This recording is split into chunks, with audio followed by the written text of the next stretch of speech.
Washington football. Woo!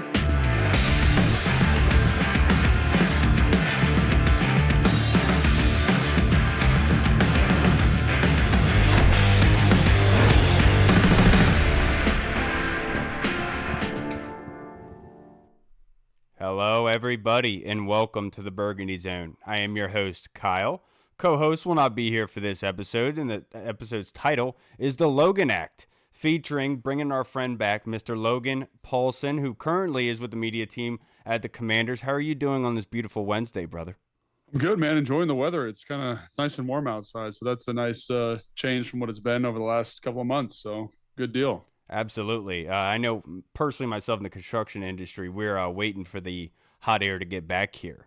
But speaking of that, there's a lot of returning guys, specifically on the D-line. We can get into Noah later on, but with bringing back with Jalen Holmes, Clelin Ferrell, what do you think that they did last year that stands out to this the coaching staff to say we want to retain those guys?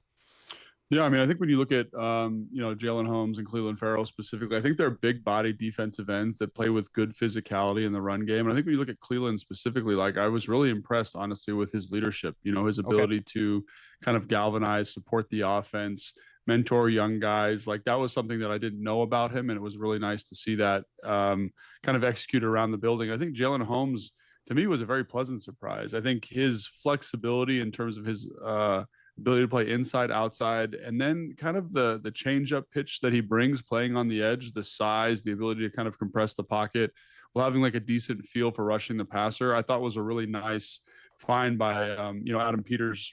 What was that week, 4, 5, 6 of the season? So again, like having him around, having those guys back, I think is really important. I think it keeps the floor of the defensive line very, very high. I think it allows for some depth. And again, like this is how you want to enter training camp, is with some pieces that you feel comfortable with. And I think that, Clelin and Holmes both kind of embody that. Like they're good football players, they're commanders, and good football players maybe for the price is what I'm going to say.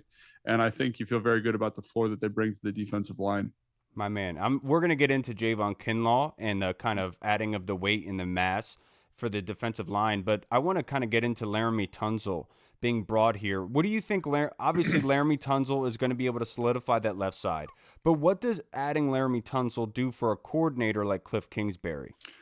Yeah, I mean, I think when you have an elite kind of playmaking left tackle, it really is fantastic in terms of what it allows you to do from an offensive coordinator standpoint. I think when you look at, San Francisco, what they do with Trent Williams, what they do with Tampa Bay, what they do in Tampa Bay with Tristan Wirfs, it really allows you to kind of change your protection philosophy. So instead of having to worry about always providing help for both sides of the offensive line, I can kind of say now Laremy can be a true satellite, isolation kind of player.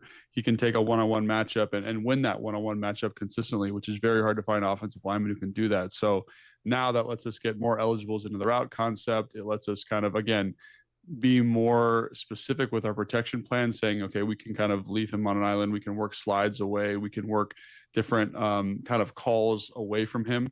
And I think that's going to be something that gives the offense a lot more flexibility. I think also his ability to play and move in space is going to really help out, on the screen game specifically. And not that Brandon Coleman couldn't do that, but I do think Tunsil is a different caliber.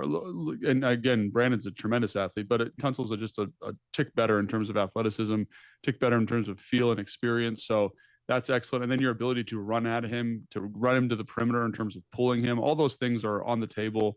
And it just adds a ton of diversity and flexibility to the offense. And speaking of, you brought him up, and Brandon Coleman. Obviously, people have been hypothetically speaking of him moving him to right tackle. They brought back Andrew Wiley on a restructured deal that John Keim tweeted about today. Where do you think, if not thinking of what the coaching staff would do, but Logan Paulsen, where would you be putting Brandon Coleman at, and where do you think Andrew Wiley fits in there? Yeah, my initial thought was to move him to left guard. And I thought, because I really thought Andrew Wiley did a very solid job last year. And so, Cliff Kingsbury deserves a lot of credit for that in terms of how he called games and his protection plan on third down, things like that. But that was my initial thought is, Allegretti, you're kind of paying him like a swing player, like kind of relegate him to that swing role. And not that Allegretti played bad. I actually think Allegretti's a really good football player, smart guy. It's fun to talk to. but like get your best 5 out there. And so, that was kind of my vision um, heading into this offseason, heading into this free agency period. But I think, coming out of the combine, you just heard rumors that like, hey, they really wanted to maybe get him to the right side, and that makes a lot of sense. He's got 35-inch arms, he's 320, he's 6'5". He kind of is this perfect tackle archetype, and so when you find guys like that with his athletic profile as well, I understand maybe the desire to move him to right tackle. So we'll see. I really think he's a really good Brandon's a good football player. He can play guard. He can play tackle. I think in my draft evaluation of him, I had him written as a guard. Mm. So maybe that's why I'm a little bit biased towards that left guard spot. But again, I think he's a good football player. And I think what this does, because of Brandon's flexibility, just allows you to get your best 5 out there, whether he's playing guard or tackle. Yeah, absolutely agree with you. And Brandon moved all over the line when he was in college, of course, which obviously everyone's going to have to look at it and say he can be anywhere that you need him to be. That being said, they added Javon Kinlaw, Eddie Goldman. They added Wise, who had his interview, I think, yesterday. Talk to me about those guys. What do you think that says from a defensive standpoint?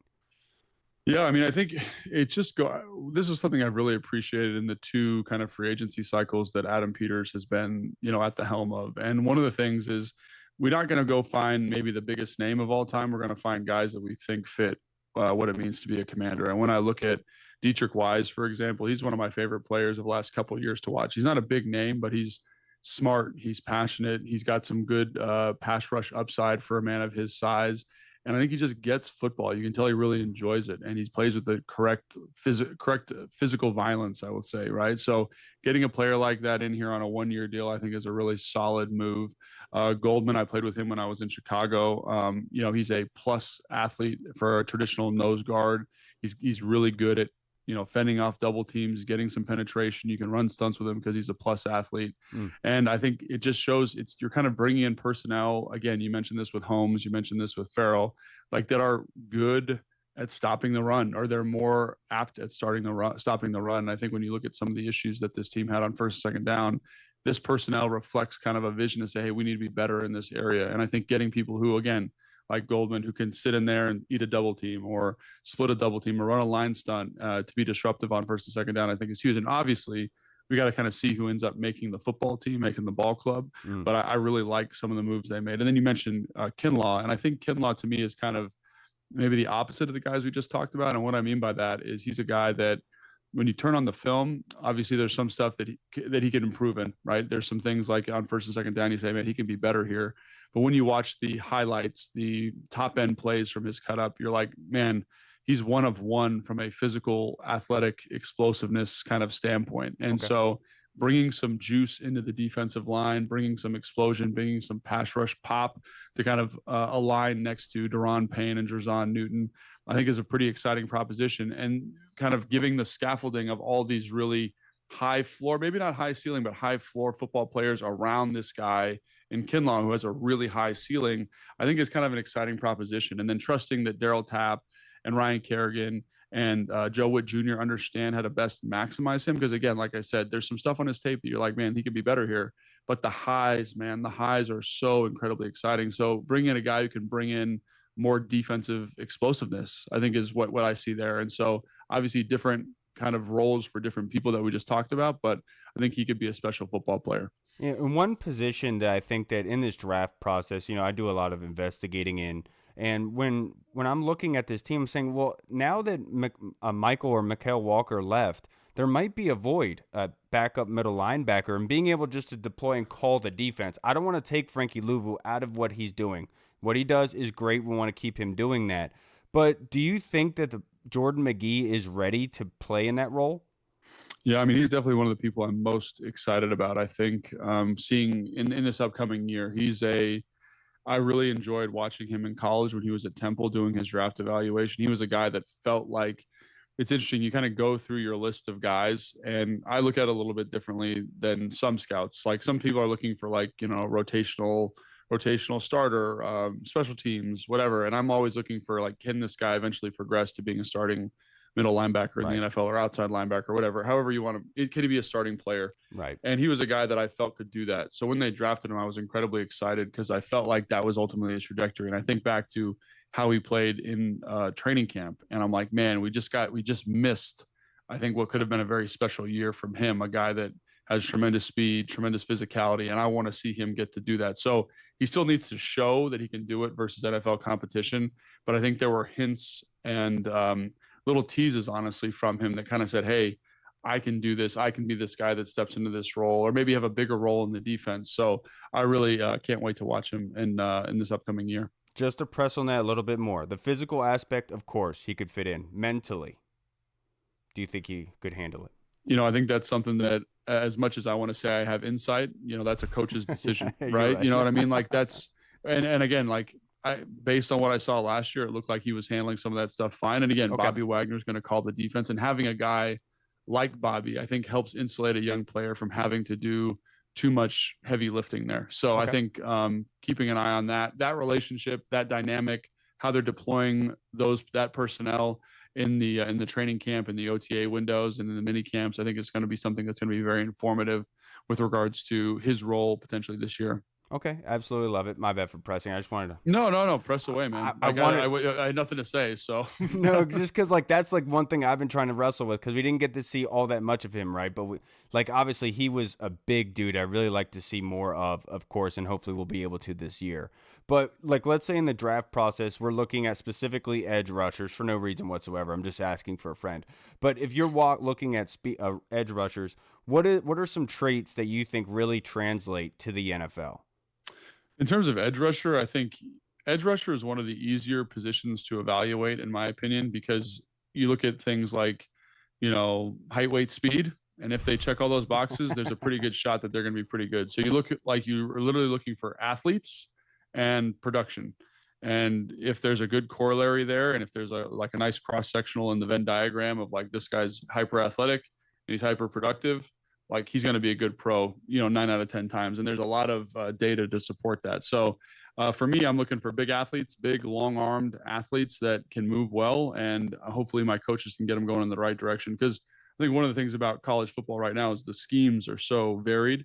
So like they're not going to be doing exactly what they're going to be doing in the NFL. Like Michael Williams, Stewart from Texas A&M, like those guys are playing four eyes and kind of moving around the defensive front. I don't see them doing that at the next level. Okay. So for me, it's like get them in a stand-up end or get them in a six technique or a wide nine or a five.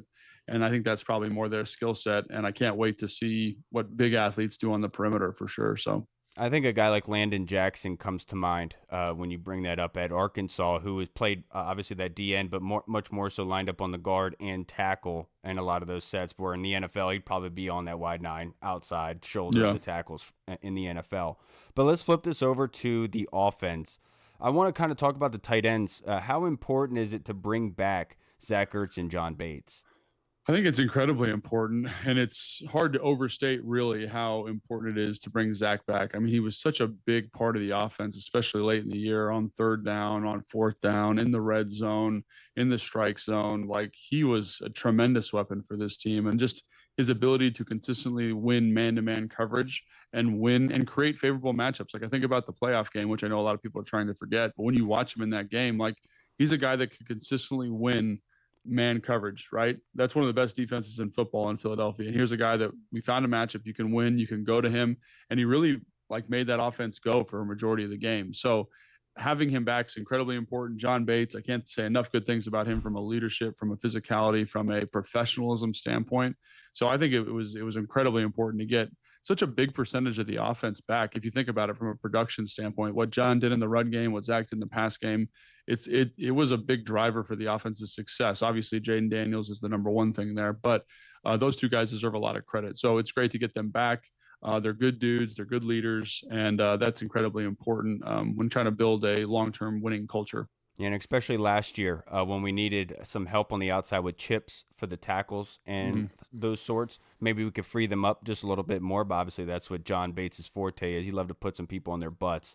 But staying in the tight ends, I want to talk about Ben Sinnott. A lot has been said about Ben in this kind of off season, but like people have talked about how difficult it is for a young tight end with multiple meeting rooms you have to go into. Like not only you have to do the tight end meeting rooms, you have to do the offensive line meeting rooms, but from you played obviously tight end in the league. Kind of talk to us about that process. Yeah, I mean it's a tough thing to learn because outside of quarterback, you probably know the most offense. You know, you have to know the protection plan, you have to know the run game stuff, you have to know the pass game stuff, and every kind of all the minutia associated with that, and you have to be able to line up at multiple spots. And so, it can be a little bit overwhelming for a young player, especially coming from a college offense that was probably a little bit more simplified or a little bit more simplistic. So I do think that it's incredibly challenging. It's incredibly challenging to learn NFL offenses. And I think back to my own career, and one of the reasons I was able to do it is because I had 5 offensive coordinators in 5 years when I was in college. And so Wow. you're getting an opportunity to learn different offenses all the time and develop different methodologies. And some of these guys have never had to do that. They have the same offense for 4 years. So again, learning it, being a student of it, understanding that it takes more time, like in the book, more time studying the playbook, more time watching film to be successful at the NFL level, can be a little bit of a culture shock for a lot of guys. Are you concerned at all about him? Not really. I think when you look at his athletic profile, I think when you rewatch his film from last year, there's a lot of things to be excited about. There's a great physicality. There's a great toughness to his play, which I really appreciate. I really think it's just he's got to kind of lock in on some of the details. Like when you watch it, you're like, man, I'm not sure this is what you're supposed to be doing here. I'm not sure this is the technique you're supposed to be using. And again, those are the things that help you get on the field and then help you kind of develop trust within the offense. And everyone was talking about him not having a target share last year, and why that's disappointing. And I understand that's disappointing to fans, but also like you got to kind of show that the offensive coordinator, the quarterback, that everyone can trust you, and that's part of what it means to be a professional athlete. So I think from a physicality standpoint, I don't think there's anything to worry about. I do think that there appears to be. I haven't heard anything about this specifically. Just watching the film, that there appears to be a little bit of he's got to kind of change some of his study habits to make sure that he's getting in on some of these details when he's in the game, so to give him a better opportunity to win the rep. So again, not that concerned about it. These things can take time, and I trust David Rye, the tight end coach. Man, he's a very passionate, very motivated guy. You talk about the other people in the room, Bates and Zach. There's plenty of role models there. Even Tyree Jackson is a guy that I've met through my NFL journeys, and he's a very smart, very fastidious guy. So surrounding him with all these pieces, Cole Turner, been around for a long time, hopefully is a great environment for him to grow and develop and become the player I think we all think he can be. Yeah, absolutely. And obviously, retaining the coaching staff, I think, was huge, especially in the offensive side for Ben. Obviously, you wouldn't have to learn anything new. And if you're already struggling to kind of adapt already, I'm not struggling, but just not being able Yeah. to get over the hump, so to speak, it's really good to get that coaching staff back. So you know exactly what's being asked, and you already are ahead of the game in that regard. Now, you being in the box, you obviously with Big 100, you were calling the games with London and Bram. You were doing the sideline reporting as well. But let's say, like, after that NFC Championship game, like, what were your wants slash needs for the team, and how now compared to now, how do you think they've done? Yeah, I think my first thought was like the team's got to get a lot better, and that's not an indictment of what was here last year. It's just like seeing Philadelphia alive and in living color. You're like, man, this team's hyper talented. Like, how do you get really talented really quickly?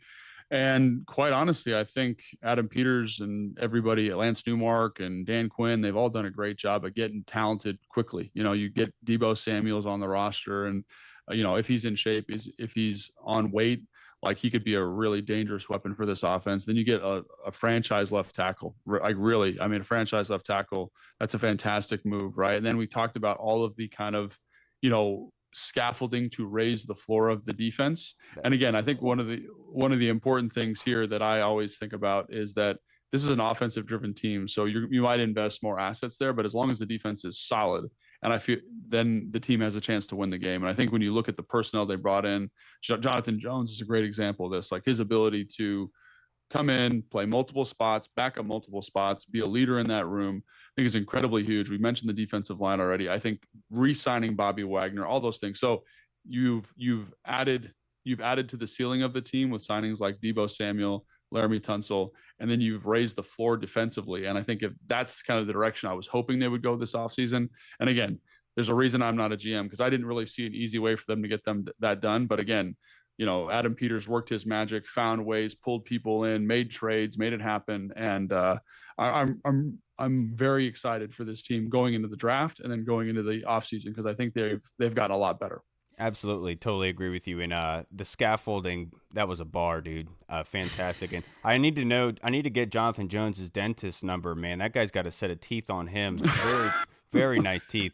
But I kind of wanted to talk about, you brought him up, Jonathan Jones, and obviously they brought in Harris as well from New Orleans. What do you think you talked about him being able to move in multiple spots. One thing that when I watch some of their highlights that fans upload, one thing I take away is they're willing to come up, get dirty, stick their head in the mud in the run game. And that's obviously something, if you have a linebacker that possibly is limited at getting to the sideline in those sort of wide sweeps and runs, that you'll be able to have some DBs that come up and play the run for you. What do you think that their usage kind of does for Joe Witt? Yeah, I mean, I think, with Harris specifically, it's pretty much like almost a one-to-one replacement of Jeremy Chin. Okay. And from a team building standpoint, he's about $8 million cheaper, which lets you make other moves and free agency, bring other pieces in, which is fantastic. I do think he lets you cover a little bit better. So I think it lets Joe Witt Jr. kind of do the same stuff he was doing before, but maybe not feel as exposed in the back end from a coverage standpoint. Then Jonathan Jones, I think, like we talked about with Laramie Tunsil coming in and Brandon Coleman, his flexibility to kind of say, hey, I can play guard, I can play left or right guard, I can play right tackle, whatever you need me to do, I can do to let us get the best five guys on the field.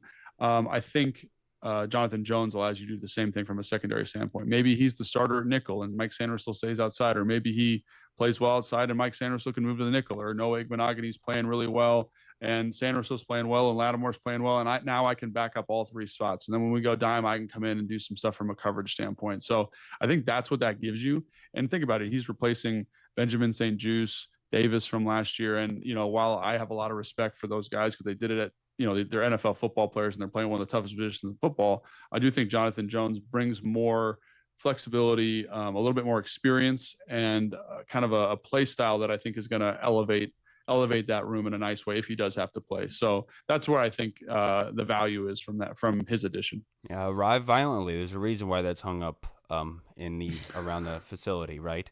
Now, next question I have for you: running back. They obviously retained Jeremy McNichols. I think they signed Chris Rodriguez to like the futures contract, and obviously they have B-Rob and Austin Eckler. Do you think that running back is something that they are very invested into acquiring through the draft? I think this year, because of how talented the running back group is, I would expect them to draft a running back. I don't know when that's going to happen, but I just think that it's such a talented group. Like you just think, like you look at the positions of value in the draft this year, it's probably like defensive end, defensive tackle, running back, tight end to a certain extent. And those aren't positions necessarily of the highest value. Obviously, D end, D tackle are very high value positions, but in terms of offense, running back, tight end, not really. It's kind of a down year for offensive line, kind of a down year for wide receiver. So I think when that happens, I think there's just better football players in those slots, and I think you're more likely to see people get picked up at tight end and running back. And so I do think just because it's more talented, like when you're picking in the fourth round there, if you're the Washington Commanders, you're gonna look at your board and be like, man, we have a grade on this running back in the second round, but he's here in the fourth. So why don't we pick him up? So I don't know if they're gonna, like if they're intentionally planning for a running back, but I do think they will end up drafting a running back because of how talented the group is coming out this year. Music to my ears, sir. Now, only a couple more questions for you because I know you're so busy, as is. But I wanted to ask you: are you? I know you've done it in the past. Are you coaching anybody up on their pro days, tight ends this year? So yeah, I worked with Terrence Ferguson this year, Okay. and again, I'm more helping him like with some of the meeting work. Obviously he works at Cal Strength, and Wasserman is his agent. My agent works there now, and so they kind of handle the 40 prep, the 5-10-5, the vertical jump, and I would handle more like football prep, getting him ready for the Senior Bowl. And I'm really impressed with Terrence. Like we could talk about Terrence for the rest of the show if you wanted, but like I was really impressed with him and his skill set and his mentality. But yeah, that's one of the guys I'm working with this year. Oh, that's really funny. We're doing tight end. We're highlighting tight ends in our draft show this weekend. I was able to look at the kid from Alabama, 81, who I really, really like and enjoy watching. I was able to watch Orlando Gradson from Syracuse. Gadsden, yeah. Yeah, I wasn't overly impressed, but I'm very excited to be able to talk about Ferguson. So just really quickly in simple terms, what do you like? What do you like from his game? Yeah, I think he's a guy that I think the number one thing is he's a tremendous athlete. He's a tremendous mover, and he understands how to get open at multiple levels of his route. And so I think there is some areas for him to improve in terms of run game, in terms of some of the finishing stuff. But when it comes to catching the football, man, he's got like this basketball kind of Okay. smoothness, you know. And I think that's something that, like when I look at Zach Ertz, for example, and what he does, like Terrence kind of does some of that stuff at a high level. He's really subtle and quick in and out of his breaks. He's got a nice frame to make contested catches. He's got a very good competitive demeanor. He's a smart kid. So I think I just did a tight end ranking for my Ticket to the Draft show, which is on the Commanders podcast network. And he's, I think, my fourth tight end, if I remember correctly. So I have a lot of respect for him. I think I'm very excited to see what he does at the next level. My man. Second question I have for you with Tradeback. I mean, if you had to rank it 0 to 10 at 29 or even in the second round, they did it last year with Philly, right? So do you think that Tradeback is absolutely in the cards in your opinion? Yeah, in my opinion, I think that's something you definitely got to keep an eye on. And I think that's something that's always kind of tough to negotiate, because if you're picking at 29 and there's a player you have a tier one grade on and he's there sitting for you, like, you're not going to trade that pick back because Right. you wanted to pick this guy, right? But I do think one of the things this year I would expect, given where the value in my estimation is in this draft, it's between the second and fourth rounds. I want to see if I can accrue a couple more picks there, right? Or even, you know what I'm saying, give myself like another fifth round so I can trade back into the fourth, whatever that looks Totally like. agree with you. Totally agree with you. So I think, yes, I think, I don't know, like, if a scale of 1 to 10 how likely it is. It's something that I definitely think is more likely than not, I suppose. You know Okay. what I'm saying? Mm-hmm. Unless there's a guy there at 29 you feel really good about. But it's something I definitely think is in the cards for this team, because Adam Peters has just been so fastidious about building through the draft at other locations he's been at. He understands the value of that draft capital. And if there's no one that you love there at 29, why not trade back? So like, that's kind of what I would keep an eye on there. Absolutely. Now, with Jayden Daniels, last question I have for you. We got to talk about JD5 before we get out of here.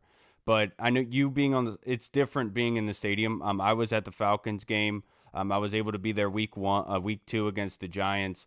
The difference between that week 2 game, and I really felt that closing drive against the Giants, the game-winning drive on the field goal, was really the indicator. I said it then. I was like, I think now it's clicked for him. The transformation of him, it was absolutely miraculous almost to an extent, wasn't it?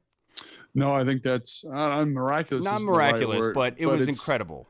but I think it is incredible. I think it's when a rookie first year player comes in and does what he did, leads the way he did, plays the way he did, makes the decisions the way he made. Like, I was blown away. I've never seen anything like it. Everyone talks about CJ Stroud last year, and to me, this performance was more impressive, I thought, because CJ Stroud did that with a lot of big explosive plays. And Jayden just consistently made good decision after good decision. And I've been around a lot of really smart quarterbacks. I know how hard that is.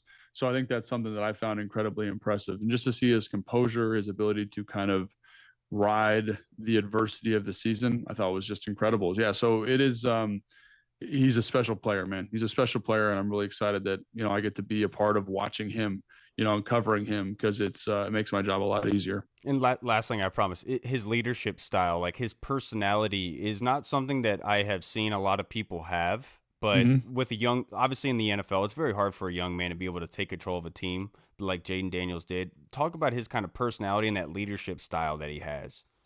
Yeah, I mean, I think when you talk about his leadership style, you got to give a lot of credit to Dan and Adam, for their vision of how to integrate him into the system, right? Mm. So they had to compete for the starting job when he first got here. They kind of said Mariota is going to be the starter. I think bringing in Mariota and bringing back Mariota, that's something we haven't talked about, I thought was a really good idea, because, again, you want him to be comfortable. Bringing in guys like Zach Ertz, Bobby Wagner, to let them lead, to let them set the culture, and let him kind of be himself, and then slowly kind of step into that leadership opportunity, I think was the right decision. So you didn't force him to be something that he's not. You didn't force him to overextend. It kind of naturally, it came to him. And I do think he's got a very good natural style of leadership, at least in my experience and my limited exposure with him, because it does seem like he relates really well to people. He's not flummoxed by the adversity that an NFL season can bring, and I think that translates to other people on the team. And so I do think that kudos to Dan and Adam for handling it the right way, and then letting him kind of develop his own style in his own space because you've brought in all these other great leaders around him. So I think it's a combination of him and a combination of the way it was constructed at the beginning of the year. My man, Logan, I can't thank you enough for your time. And it's hard to be able to get you back on here. Back in the day, we were able to get you on a lot more, but as of recently, you know, and your success has been awesome to watch, man. I hope you continued success. I know you will. You'll be awesome, and regardless of whatever you choose to. Next thing you know, you're going to be a lawyer somewhere or something like that. But before you get out of here, I'd like to talk about your shows coming up that you have with the Commanders. Yeah, so obviously on the Commanders YouTube page, we've got, you know, the Command Center podcast, we've got the Command Center show, which are great shows. Then I've got the Ticket to the Draft show, which airs on the Commanders podcast network. So if you like talking draft stuff, make sure you check that out. And then obviously on Instagram, Logan_Paulsen82. And then my other podcast that I do with Craig, Take Command, which is airs on 980's YouTube page, and sometimes Craig puts stuff out there. So a lot of stuff going on. Hopefully you can find me anywhere you want. And you know, thanks for checking me out. Of course, Craig. Every time I hear his name, that's what I think of. All right, everybody, that's gonna wrap us up for this episode. We'll see you again on Sunday. God bless you. Washington football. Woo! What's up, everyone? This is Kyle from the Burgundy Zone. We are releasing our own merch to support the show. If you want to rock the Burgundy Zone logo or you want to see Reed's face on your shirt, we got it. We're starting with t-shirts, hoodies, and zip-up. So if you're a fan of the show, make sure you snag one before they are gone. Check out the link in our bio on Instagram, or you can find the link in the description of the video. Thanks again for all your support. Until next time.